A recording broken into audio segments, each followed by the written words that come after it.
Rango sits. Rango sits. Rango. Rango sits. Sits. Muy bien. No. Susie sits. Muy bien, Bruce. Muy bien, vamos.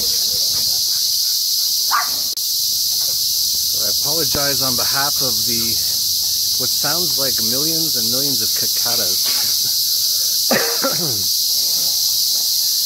Just rained a big thunderstorm last night, and there's more and more. Everything's so lush and green, and apparently millions of cicadas came out. I'm building some houses here in the free market. So today I wanted to talk about, I was at Bilderberg and I met a guy, American, I don't want to say his name, and we were just talking about anarchy, and he was like, that'll never work, all that kind of stuff. And we got talking, and pretty quickly I had him kind of agreeing that maybe the roads could be privatized. So that's pretty good, right? And I was pretty impressed with how fast that was. It was like 5 minutes. I explained in different places the roads are privatized, how the US, it used to be all privatized. Oh man, these cicadas are so loud. And whew, I can barely hear myself think. This is crazy. I don't know if you guys even be able to listen to this video really. But so then after he kind of agreed on that, he said, but what about, and he said it like he had just like cracked the code on anarchy. He's like, but wait a sec. What about the sidewalks? And I just sat there like, he must be joking, right? And then he came up with this abstract theory, very creative. What if someone was so poor they couldn't even pay for the sidewalks that they were walking on? And he said, what if a little kid, he walks on these sidewalks all day and they're all private, and every day, and this is what he said, every day he does just a little bit of damage to it, a little bit of wear and tear, just from walking on it, and he has no money to pay for it. What then? Basically, I had sort of two responses. One was, you got it, you cracked it. Sidewalks are the kryptonite of anarchy. We still can't figure out how to do that one. And my second response was, I'm pretty sure people will figure things out. Of course, I brought up the whole, they didn't know how to pick cotton when there was slaves either, but they just kind of figured it out. And if you would have told them 150 years ago, it'd be giant robots working off signals, bouncing off of outer space, most people think you're crazy. But this sort of made me realize that I think the hardest people in the world to try to convince in any way about anarchy are Americans. And that's kind of funny, considering a lot of them seem to think it's the freest country in the world. Least free country it is, or one of the least free. North Korea is probably worse. I haven't been there. I hate bringing North Korea into it because people shouldn't talk too much about things they've never seen, because most things they've seen are seen on television programming. It's not real. But I have a feeling North Korea is probably not that great. It might even be worse than the US, I don't know. I'll have to go and see, actually. I wouldn't be surprised if it isn't. I've actually seen a lot of North Korean videos on YouTube where they're kind of like beating up the local cops and stuff, which Americans would never do, because they believe so much in being slaves. But I haven't been there, so I can't say. I know Cuba is worse than the US. That's the one place I've been. So, okay, so there's a few places worse, but not much worse. The US is just so almost communist. It's like a mix between fascism and communism. And so it's really hard to convince Americans about freedom, because they have no idea what freedom is. And they're scared to death of it because of all the programming. And this goes into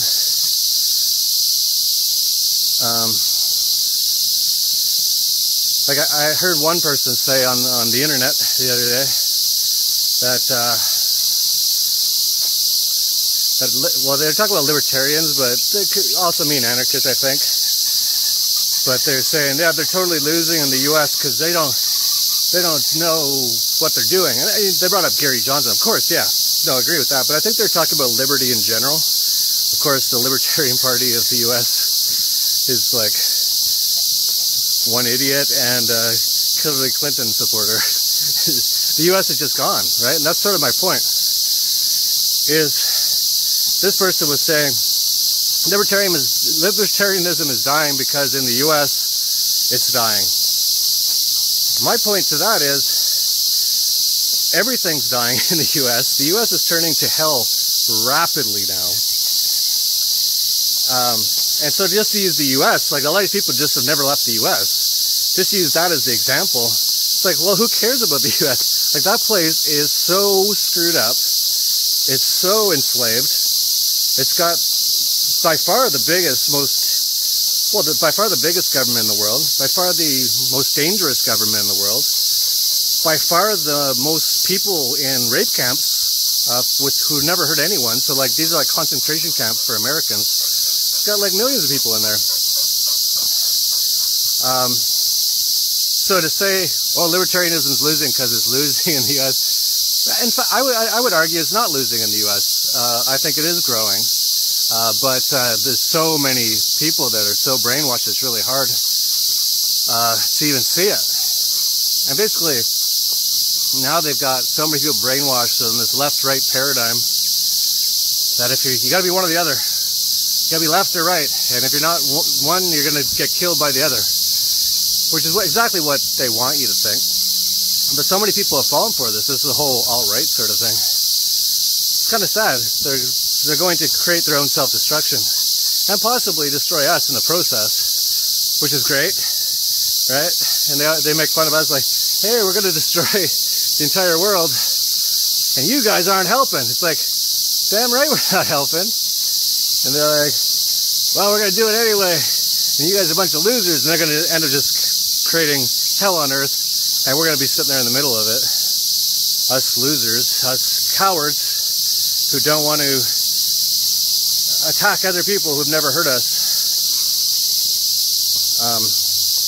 But the point is about Americans, I was trying to explain to this guy, the Sidewalks guy, Sidewalks, he just couldn't get his head around it. He's like, but how would, and he brought up so many different things. He's like, how would plumbing work? I'm like, it'd work fine. There's no government control of the sewers or anything. Well, maybe the sewers, I don't know. I don't even know if they have sewers really here. I know that they deliver the water. It's all private companies. So he was saying sort of like utilities. He said, that has to be right. He didn't say right. He said it like it was a fact. I'm like, no. So this is the thing with Americans. They've grown up in such a statist, unfree, communist/fascist society now for decades that they have no clue. And because they get their education, a lot of them, from schools, they don't even know how to think. And the rest of what they think about the world is all programmed from their television programming and Hollywood, same thing. So they have no clue. They think the rest of the world's horrible. You know, aside from the cicadas, not too bad here. They think the rest of the world's super dangerous. Most dangerous place I've ever been to is the U.S. I get kidnapped every time I go there. In fact, almost anyone I know who's American has been kidnapped at some point. But they don't seem to see it because it's a guy in a blue costume, so that's okay. So yeah, they just, it's the hardest audience in the world to convince about anarchy because it's sort of like going to North Korea. And again, I don't want to pick on North Korea because it might not be anything like what we're told. But let's say it is how we're told. Let's say they're in this place and Little Kim is the dictator and no one has access to information and they all believe he's the supreme leader, sort of like the US where they believe the president You can never, you know, have to support the troops and the president. Got their pictures on the wall, all their flags and stuff. Apparently North Korea, they say, is like that. I don't know. But if it is like that, it wouldn't be much different to go there and try to convince them about anarchy. They'd be like, well, who would make us march every year for the grand whatever party? And you'd be like, well, you don't really have to even do that. You know, that's how I feel talking to Americans a lot of the time. And they'd be like, well, how would we, because we get our one meal a week from the government, how would we get that? Like, that's what it's like talking to Americans. Like, it's not that different. And so, you know, a lot of people seem to think, you know, I've seen some sort of American sort of what, they might be anarchists, they might have been all right now. They're kind of like criticizing, they criticize libertarianism in the US. I don't know if they even mean just Libertarian Party. If they mean just Libertarian Party, I totally get that. But if they're saying like freedom as a concept, anarchy is dead or dying,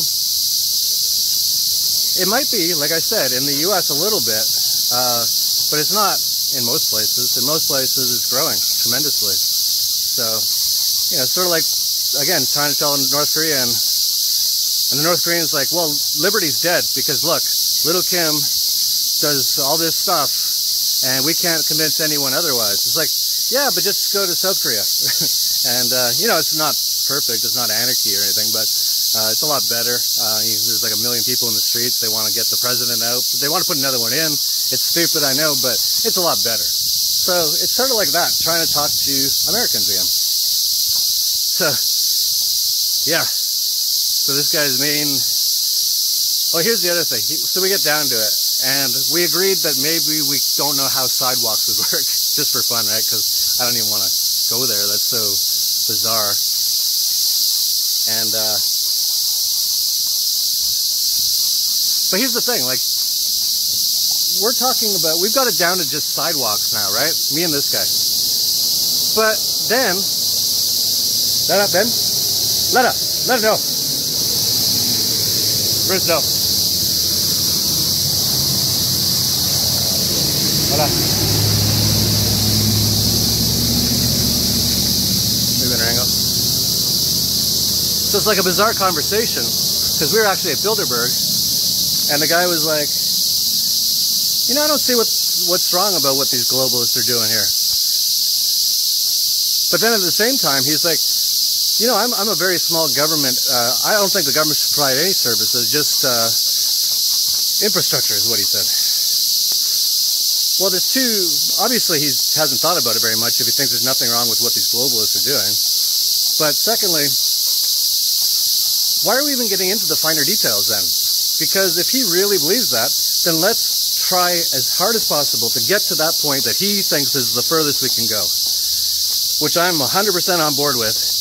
And then let's see what happens. Maybe we can get it further, and I think we can, but we're nowhere near that today. So why are we even talking about these small, fine details?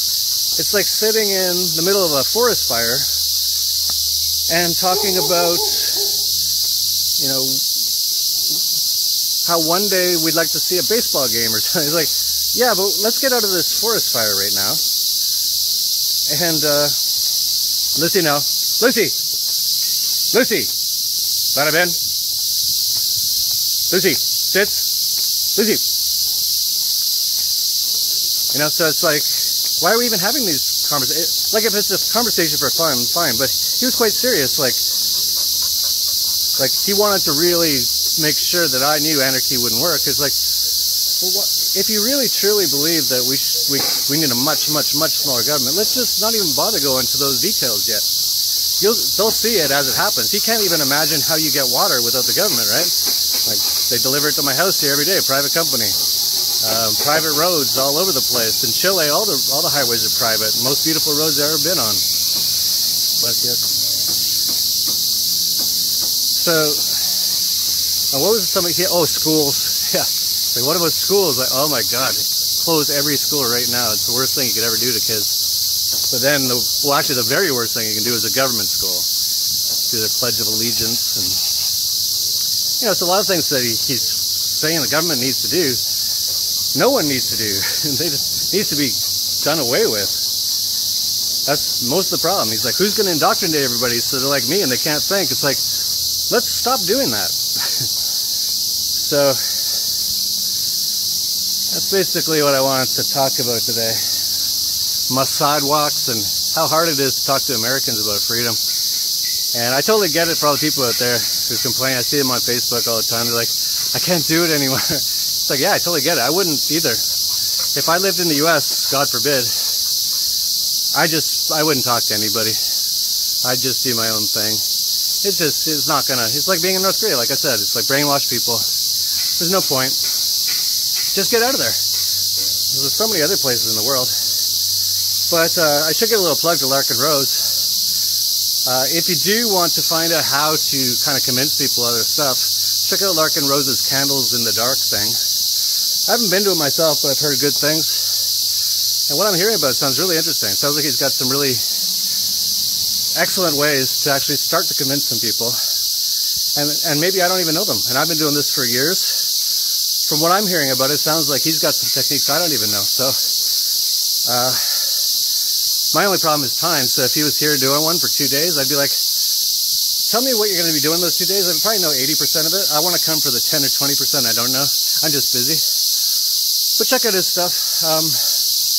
Yeah, don't get too wrapped up if Americans don't get freedom. Laugh at them. You know, just laugh. What else can you do, right? Get angry? That's not going to help anything. Don't laugh at them in their face. Like when they walk away, just go, wow, we just talked to a complete zombie. Those zombie movies aren't fiction. And it's true. And they don't even know it. And, you know, that's sort of the whole, I think, said in the Bible, something like, they do know not what they do. Most people are just programmed and they've grown up under, you know, no offense to Americans at all, like they've actually been the target of a massive amount of brainwashing, dumbing down, programming, chemicals, fluoride, vaccines. I'm surprised they can even get out of bed, most of these people. So it's not like I'm making fun of them at all. But yeah, trying to convince them about freedom, not gonna happen. Muy bien, Rango. Muy bien, Lara. Chris. Muy bien. Y Lucy. Muy bien, Lucy. But one final thought. A lot of these sort of alt-right sort of people, these people are saying that we can't be anarchists anymore because things are so bad out there. They say to the anarchists that we're not living in reality. Well, as I've just talked about, they're not living in reality. They're living in this world, they've been programmed, they're brainwashed. They think it's very dangerous. They're told, like I've been all over the Middle East, always fine, nice people, no problems, met many Muslims, no problems. Same as anyone, anywhere else in the world, but they're brainwashed, they're programmed, and they're fearful. So it's so funny, that's what a lot of people who are in fear do is you know, they stop thinking, and they also, and a lot of sociopaths do this as well, they project how they're feeling onto you. So they call us like cucks or cowards or weak because we don't want to go and kill people we don't know who've never heard us. And then they say we're not living in reality. You can make your own judgment who's living in reality. Now, of course, everyone's reality is different, but their reality is so different from my reality that maybe we should disagree. We live in different realities. Maybe that's what it comes down to. And the only thing is, in my reality, I don't want to hurt anybody. In their reality, they want to kill at least 1 billion people in the world, which I'm pretty sure is not going to turn out well for anybody.